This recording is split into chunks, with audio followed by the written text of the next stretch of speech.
This is a wonderful day. It's a new day in city colleges.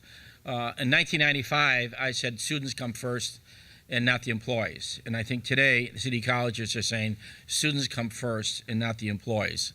And I think that's a very strong message, because what is a priority in local, state, and federal government should be the highest priority, and the only priority should be the quality of education that we give to all of our children. That is essential as a nation. It's essential for our national defense, our national security. It's essential for the growth of all of our communities. It's essential for the American dream, that if we educate people, they become independent of everyone. They can have all the tools for life, and they can determine what they want to be in life. If we don't, they become dependent off of government. And far too long, we have failed, because people do become dependent off of government. They do not have education. They don't have the tools for life. And especially in this difficult economy that we see, it's going to become more and more difficult. I wish it could become better. I wish I could say tomorrow it's going to become better. But this is a restructuring of America, of our economy. And of course, technology is here to stay. It's rapidly changing every day, every week, and every month. It changes. And when I talk to younger people, I talked to the interns yesterday for the members of the city council. I said, whatever you can do in your education, you better get some technology experience, because you could have the best double major and triple major in a subject matter. But if you don't have the technology and the wherewithal, be able to move those majors into reality, into a job, you will be left behind completely. And I'm talking about 2 years of technology that you need in order to deal with the changes in technology, and at the same time, the core curriculum. But technology is needed in almost every aspect of life. And so that's why I keep impressing to everyone. And this is a wonderful day, because what we see is a new idea what city colleges can be. A very, very successful an opportunity for an education system that can respond to the students, can respond to both preparing them for a workforce, and at all times continue their education. And throughout their life, they're always in continual education. It's a 2-year. They can go on another 2-year college if they want to. They can go into a job, and they have to be better prepared for the jobs and the education system they want to go into. And I think transforming this education system deals with the public school system. They receive everybody from the public school system. So that is something that elementary students go to high school. High schools are going to colleges and the city colleges. And so they can only look at what they're getting and those who are taking the exam in. I think it's very, very important that everyone who takes the exam for city colleges, that's publicly noticed, not their names, but the publicly notice that every high school, that those students cannot come up to high school level in reading and math. It is not your fault as city colleges. You are going to say to the public school system, you do a better job. We can help you, but we should not have a remediation program after 12 years or 14 years of education. There is something basically wrong here. After 14 years, you cannot read at a sophomore or junior or senior level, and then you can't even read into a college level or math. There is something wrong. And we're not blaming everybody, but that's truth. You have to have truth and accountability in education. I'm not trying to blame the teachers. I'm not blaming everybody, but you have to have some accountability, because if you don't, you're camouflaging everything, and just say, oh, let's move them along. And when you graduate them and they come out to the job market, I hear from businesses, and they'll just say, Mayor, you must be kidding. They can't even fill out the form. You know they can't get a job. And let's stop this nonsense in education. And that's what it is, because the first thing you should think of the student, how well you're preparing that student for reality, their job, or what they want to succeed in life. And I'm not blaming any teachers about this, because education does not only belong here. It belongs in the home. It belongs in the community. That whole environment about learning at all times, and there's where it belongs. And so I'm very proud of the appointment of Cheryl Hyman as a chancellor. Gary Chico is a City College Board chair, and the Board of Trustees have made these appointments. I gave them a clear mission to reinvent the city college system from the ground up, so better services the needs of the students. And students come first. and for our city as a 21st century.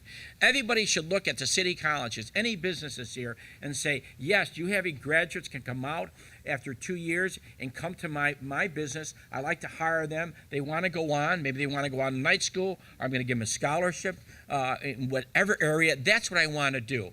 And I'm not trying to blame anybody. I'm not trying to say that. What we're going to do is just do a better job as quickly as possible. I challenge them to rethink the city college's job training program. I don't want to train people 6 months and then train them again and train them again because it becomes civil service and training. I want them to train for a real job, if there are jobs out there, or sit down with the business community and say, what do you need in regards to job training? If we train 150 people, are they going to get a job? That is the real issue. Are they going to get a job? We cannot train people just for the training by all those who want to train people, but where are the jobs specifically? How do we create the jobs? Maybe we go to the business and say, maybe you need tax credits.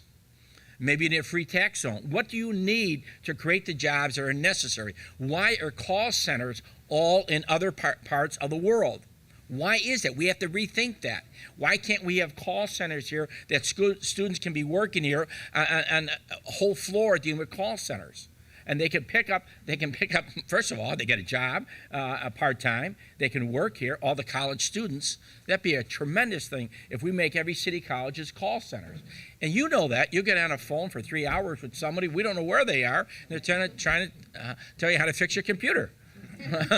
I mean, why not right here in Chicago? Each one has a call center. And that is very 24 hours, 7 days a week. Then the students are working, because many times the students have to work because, let's be realistic, they have issues in their family. They have their brothers and sisters, and they want to help their family.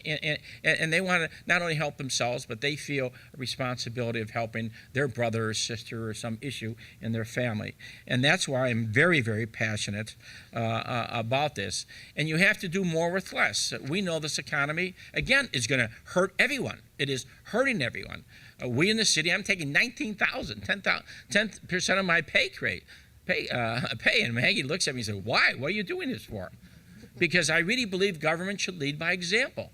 If they don't, we should do it, the county should do it, the state, and even the executive branch, the president should do it. Everybody should do it. Your CEOs of your companies should do it. You should do it. Because when people are suffering, everybody has to share in the responsibility of helping people. We cannot be a society of only it's me, it's I, it's nobody else. I don't care about anyone else. And people are out there, they are suffering. If you walk down the street as mayor and people come up to, Mayor, I need jobs. My neighbor needs jobs. People need jobs. And so that's what they're asking for. They're asking for opportunities to get a job because this economy is a restructuring of America.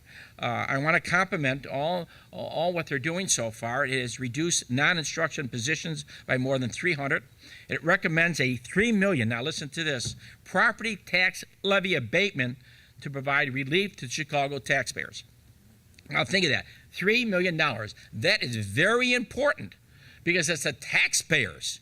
It's it's your families and everyone else. People are laid off. How can they pay more and more taxes in government? It sounds simple, but how do they do it if they're laid off? Or their son or daughter who graduated from college, who has student loans, of course, is living with them because they can't get a job. How are they going to pay off those loans?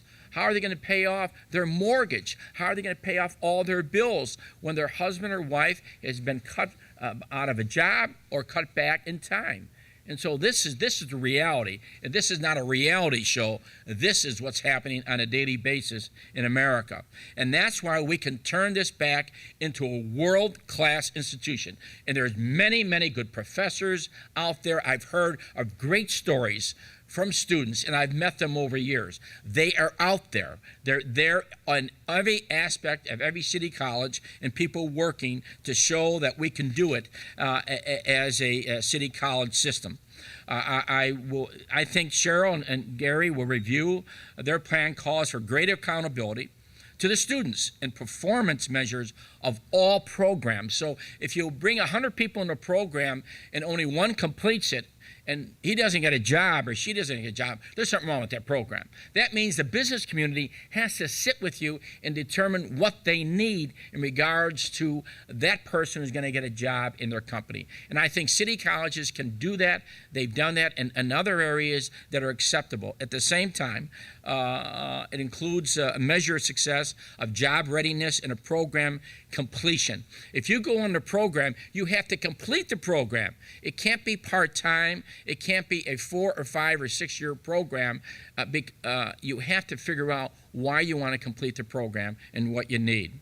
The better use of technology is very, very important, because as you go in the private sector, technology, everyone is doing it, and they have to look at that completely. And all jobs do not require a degree.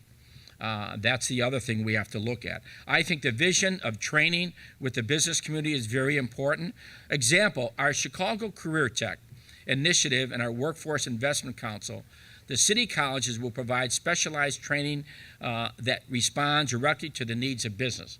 Now, in the Chicago Career Tech, we took 150, 170 people, all middle class, of every part of the city, that 50% are college graduates who don't have a job. They got laid off because of the recession, the economy, and also when they looked at all the employees, the first thing they said is, you don't have technology experience. You're a great employee, you're on time, you're really good, you're qualified, but you just don't fit in our future. They didn't do anything wrong.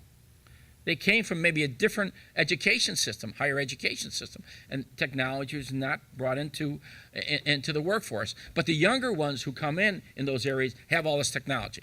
So they're getting laid off. They're the middle class. They raise their family. They pay for their homes. And all of a sudden, they're laid off. They don't fit in the job training program because they have a home. They have some life savings. And they're not poor enough to fit in the job training program. And so we created this, and the Meter Fund, $25 million went into a fund. We have the business community. It's a 6-day program, 2 days of training, 2 days of on the job, and 2 days of volunteer service in a community to help the community, which is really good. And our perspective, that's what city colleges have to lead. Our workforce development, our World Business Chicago should not be doing that. It should basically be the city college system to look at that and how well we're training people who have been laid off, who are the backbone of America. They have done nothing wrong, these people.